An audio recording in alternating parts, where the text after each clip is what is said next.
while you certainly give RNG a heavy advantage in a team fight style, if G2 were to beat RNG at their own game, holy crap, does that crush your mental going into a potential elimination game. The internet would explode if RNG, the defending MSI champions, the back-to-back LPL champions, the champions of Rift Rivals, the region champions for Asia Games, were on match point with G2 Esports, the 5th, 6th place team from the summer split that had to make the run back. Let's see if RNG can rise to the challenge. I think Casa's Lee Sin is definitely where my eyes will be going very early on this game, and despite his 1 and 2 performance here at the World Championship, there will be some opportunities for him to disrupt G2 Esports and prevent them scaling up to where Casio and Tristana can be impactful.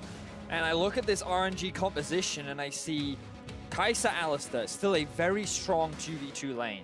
Something that Uzi and Ming are extremely comfortable on. Xiao, who again on the Lissandra, struggles to generate pressure against the Casio, but offers a follow-up engage from that of the Alistar. And Casa on his fabled Lee Sin, mechanically one of the best in the world. I cannot wait to see how they stack up. Listen to those fans in the background. RNG are crushing G2 as far as the fan cheers are concerned. RNG would crush anyone as far as the fan cheers are concerned. Touché, I concede that point. I concede that point, Azael.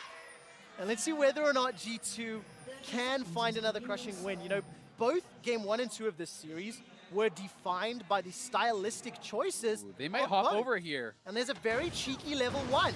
There's a rocket No jump, way. lands for the slow. That's a body gonna slam. get him. There's a stun following up as well. And first blood picked up by Perks. This is beautiful from G2. You can see them setting up Braum and the Gragas sneak in from the side at the same time as Yarna just jumps over the wall. They're gonna have first blood onto Perks, an insane start.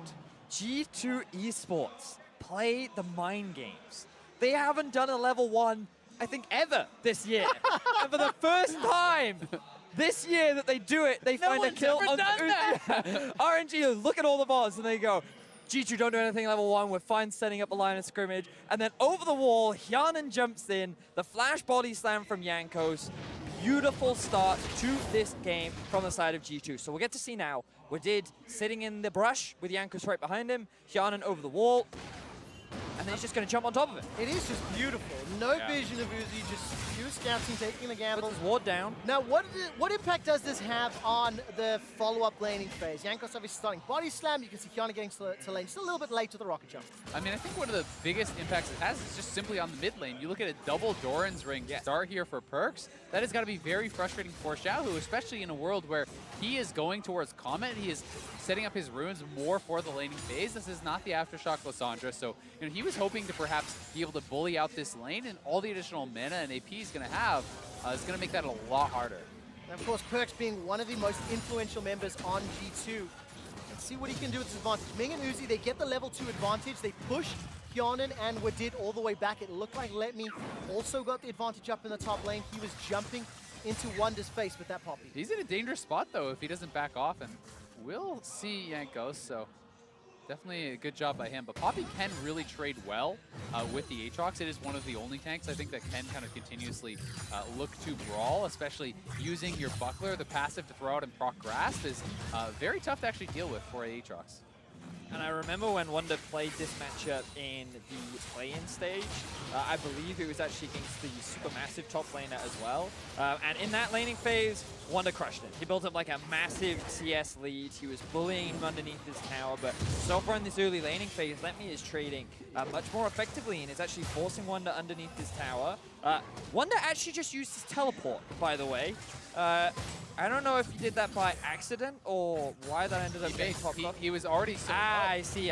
So it's just a strong laning phase from Levy as good rocket Yeah, jump Wadid's there. dead. Wadid's definitely dead. Gets stunned up. Exhaust comes out far too late, and Ming and Uzi just a straight up 2v2. Yeah, and that's 2 summoners down and the kill there. So really nice 2v2 play there from Uzi and Ming. Uzi also is the one to grab the kill. If there were one player you would not want to piss off on the Rift with a very early level 1, Uzi might be one of those players that would make your shortlist. You can see Ming and Uzi just zoning Hyonin away. Exactly. Even if they don't go for the dive, you just threaten it. You walk forward, you push him off that farm. This is how they always create these incremental advantages, and one of the many reasons that they are the best 2v2 in the world.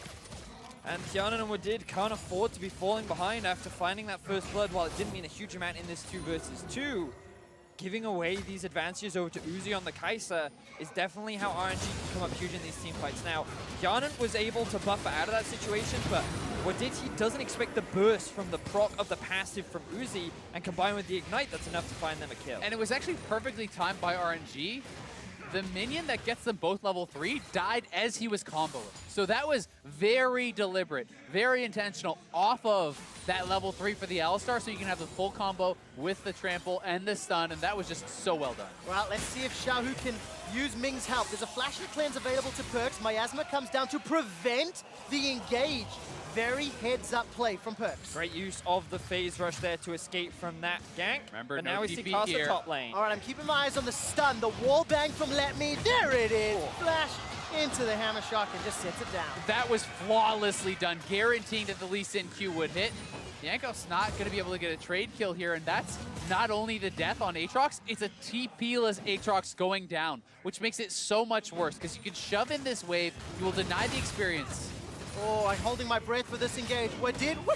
Oh! Very cheeky, using the stand behind me to swap places. But Uzi, by the way, has returned to lane with a BF sword, and he's going up against a Doran shield for Hyonin. So they really do not want to be fighting in that lane. But the problem that G2 have right now is that their solo laners can't afford to fall behind like they are currently doing. We now see a gank in the mid.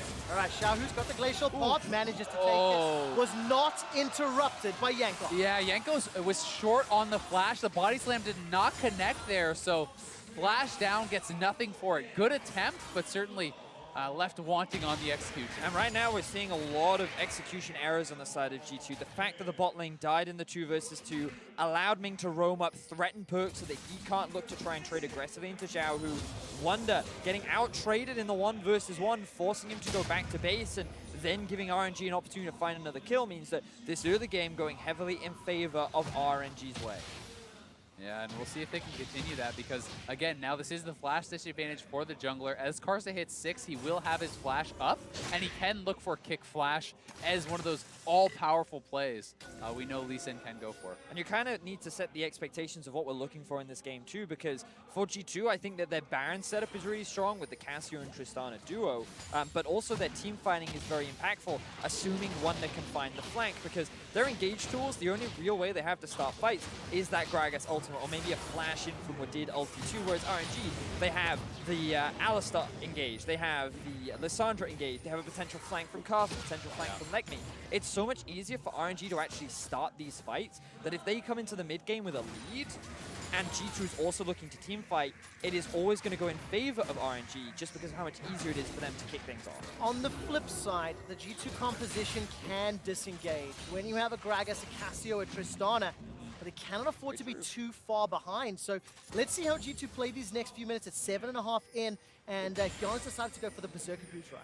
And you've also got to remember how hard it is to actually engage through the miasma. If you don't get a flank, Perk suddenly just drops that down. We saw how easily he disengaged that gank that was coming across from Ming on the roam. So certainly there is potential to absorb those engages if you get that flash, not even just for disengage, but splitting up members. You can focus someone down with Cassio Triss. It's so difficult though, because Miasma will cover one angle, and then Poppy's going to come for another. Lee Sin's going to ward hop through something else. Glacial Path won't care.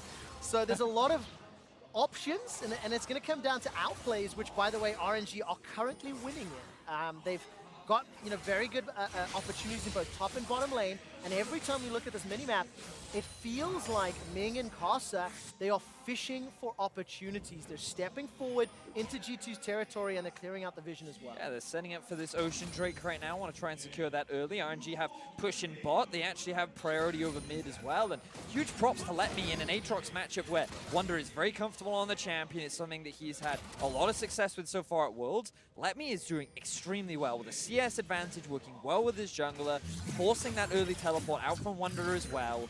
this is a guy that, for someone who's expected to only play tanks, is really making life difficult for the top laner of G2. He's really playing that tank well. Yeah, he is. and it is really one of the better matchups, as I've said, you know, brawling into this Aatrox. For a lot of tanks, let's see if they go in. They do kind of have some fun with their base damages until Aatrox really gets to a Black Cleaver or one item. For Poppy on a Sunfire, you can actually just run at Wonder on this Aatrox. You really can stay very aggressive, and even towards the 2-3 item mark, if you want to go for an Iceborne and build heavily for the 1v1, you can brawl with this guy for quite some time. That's why Letme's in the lead. Yep. You know, we've talked a lot about him as a tank player and being one of the best tank team fighting players out of the LPL. Jankos. Let's take a look at this. There's a Gragas spell that catches out into Uzi. He's already caught with the exhaust. Stunned up, locked up, knocked down. Teleport's being channeled, but look at Ming. He's found Hyonin. He gets the 3-man knockup, but straight under the teleport. Xiaohu takes a tower shot, gets caught by the Winter's Bite, but there's no further follow-up from G2 Esports. That disengage from Ming was insane. The 3-man knockup there, buying time for Uzi to get out. The TP maybe should have just been canceled, honestly, from Xiaohu, as it looked like they had disengaged. I feel like, though, that if it didn't come through, then Jankos would have committed to try and securing that kill. And it also just relieves some of the pressure. They get both summoner spells out from Uzi. He's forced to back off, but Karsa, aware of what's going on the map, immediately goes towards the top side. And even though Wonder has his ulti, they zone him away from the tower, and they create an even bigger CS discrepancy. Yeah, Wonder's down 20 CS. Yes, it's even in the mid lane, but it's 40 CS in the bot lane, and that bottom tower is being chipped away from. RNG are already 1,500 gold up at the 10-minute mark. Yeah, and they've spotted Jankos here. Remember, Kick Flash is available. We could see them look for a play. Lemmy could even go for a flash wall stun if they really want to commit. Holding my breath. He's going to go for it. Holding my breath. Flash is available, as you mentioned. As soon as Jankos steps in, the heroic charge will be available. It may not even be needed. That was beautiful in its simplicity. Yeah, that was so well done. And this top jungle duo for RNG, you don't expect them to be putting all their time up there. You expect them to be playing around the bot side, you know, playing around Uzi. Instead, Karsa and Letme are making Wonder, you know, and Jankos on this top side really have some early game troubles. Yeah, and again, we kind of go back to the draft where we talk about for G2, this style of play is not conventional for them. We don't expect them to draft more towards team fighting. They're much more about trying to build lanes, have strong solo laners, try and get Wonder and Perks ahead, but Wonder's falling behind, Perks is even in mid, the bot lane is struggling, and while they will secure first tower, RNG get the Rift Herald along with the tower trade on the other side. Yeah, you've got to wonder if that was really worth it for RNG, though. They were winning in the 2v2 as the skirmish may go on. Let's take a look. Xiaohu's got no flash available to him. Wonder and Perks were too far away to catch up. I mean, they lane swapped out of 2 winning lanes to then give up first turret, and I really don't love the play. Yes, they did get Rift Herald, but we'll go back to that in a little bit, as this was the Karsa Let Me Play one more time. Nice Warthog kick. The Steadfast Presence is up, so you can't even body slam out of that. The Q was still sitting in case he flashed. There's just nothing that Jankos could do from that position. I wonder if RNG were expecting G2 to go back, or maybe they just thought that they would be faster on the play. Yeah. Maybe they just wanted to provide extra security for Karsa, because I believe they may have already been moving up before the play even happened. So maybe they're just moving up towards the top side to create a numbers advantage, to then just 100% guarantee that Rift Herald. It's also possible that they just value the Rift Herald that highly, right? Yeah. You know, maybe you're saying, hey, we can't break Perks out of this kind of farming safety anyway, except by getting the Rift. Well, take a look at Wonder. He's under so much pressure, a level disadvantage, completed Sunfire Cape. And while Wonder's trying to defend that bottom turret, the rest of RNG, they were grouping up towards the mid lane. Uzi and Ming got caught out on top of the miasma. Ming's thrown down the Unbreakable Will, and here comes Wonder over the wall. Sonic Wave finds a target, and Karsa will hold onto the resonating strike, but the Ocean Drake has been interrupted and stopped. Yeah, and Hjarnan is just pushing up topside. So unless RNG can get something done, you know, Hjarnan is going to be able to get this sieging done. He was down, as you said, 30, 40 CS. You know, he was getting pressured very heavily. We'll see if Xiaohu can find him here. All right, Glacial Path as well as the Proto Belt. Buster Shot will buy some time, but Xiaohu's holding on to the ultimate for a few seconds longer, and this should just eventually be the kill. He didn't even try to jump away. Yeah. I mean, why not just Buster Shot and then jump away? I don't really understand the play there at all. That either. I don't know. Unless his hop was on cooldown, that he Maybe. used it to get to the minions or something, but very strange. Gentlemen, there are many questions to which we do not have the answer. One of the great mysteries of the world. And for now, there are no mysteries in who the advantage and who is in the lead. RNG have the gold lead at 2,000 G2. Yes, they got the Ocean Drake, but they are at risk of losing another tower. And Wonder's going to get jumped on here and throws down the ultimate just to survive. Caster's got himself that warrior enchant, and the second tower falls. RNG are just outplaying G2 in these small skirmishes in the one-on-ones time and time again. I mean, the thing about RNG is they've proven throughout the entire year that if you match them in standard, they're just going to outplay you. They are that talented as a team. Uzi and Ming finding a 2 versus 2 kill in the bot lane. Xiaohu keeping perks even in the middle lane. Let me surprisingly outperforming Wonder in the top side of the map, and Caster just dictating the pace of the jungle.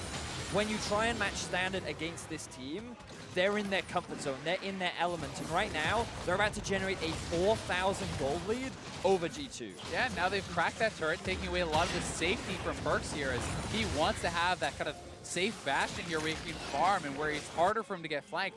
Now, that is gone as well, so that gets difficult for G2 to even find their farm safely. I mean, you look at these farm numbers, it's really good for Perks, but you can see how much trouble Wonder has been finding. This is a guy who normally is hitting 10 CS a minute. He is down at 100 CS at 15. He has been heavily held down. If they can now start to hold down Perks as well, it just gets tougher. It certainly does, and the thing is for RNG, they're basically relying on these late game team fights. Naturally, it gets harder because on a Poppy, you're going to offer more team fight value than an Aatrox will, especially one that's fallen behind. And Kai'Sa has a lot of playmaking potential considering how squishy the lineup is for G2. So, but there is still that potential win condition. It does exist. Throughout him, Tristana is a thing.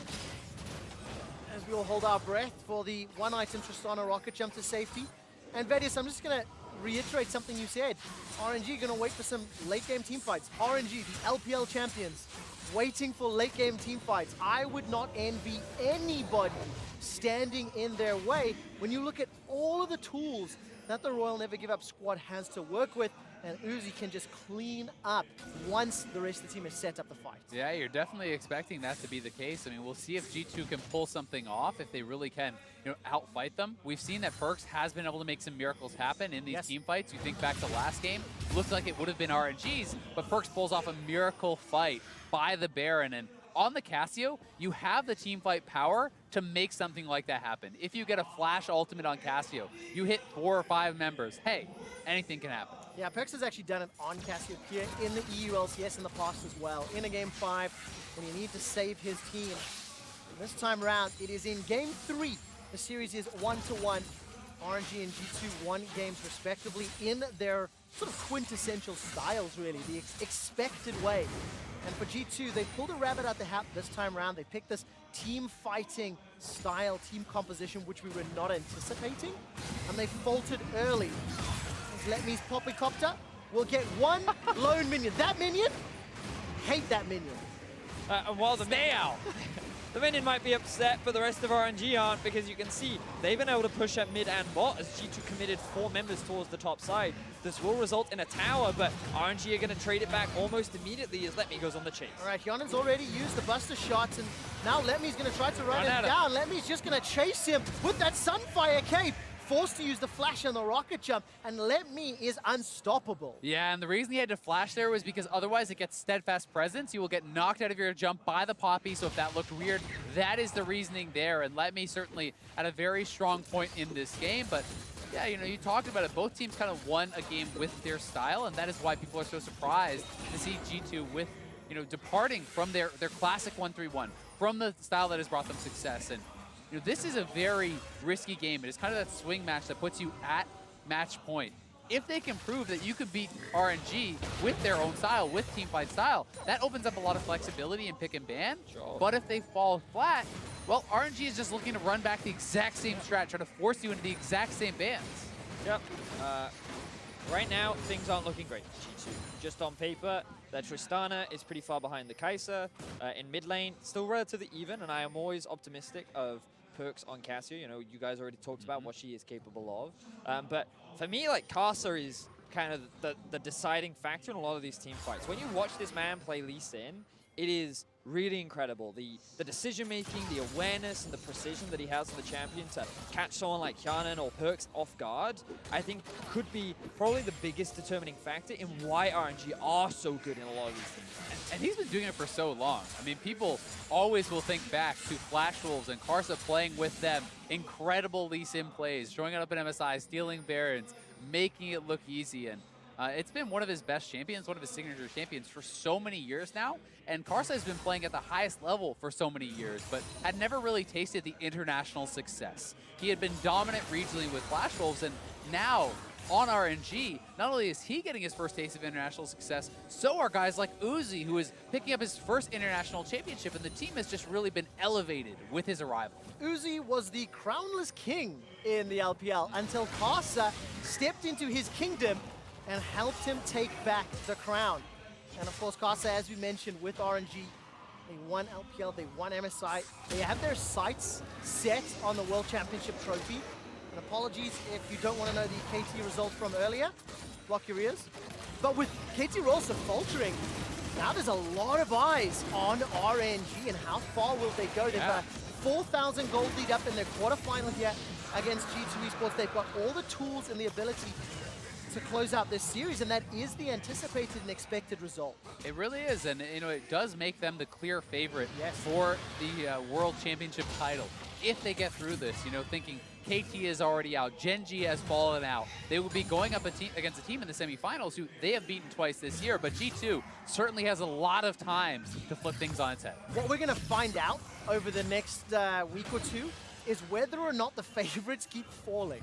They're dropping like flies, Trevor. Every single time we anticipate or expect something to happen in one particular way, you know, the underdogs really have stepped up, and maybe this is the World Championship where we can start saying that the gap actually has closed. Well, there's still a long way to go Dangerous left. words, Trevor. I know. It's a bold claim to make there. Good shot. Drop the mic and we walk away. Leave it at that. But kind of bringing us back into the game and seeing how things have unfolded. Wonder right now runs the risk of getting collapsed on. Not the risk. I think he is being collapsed on.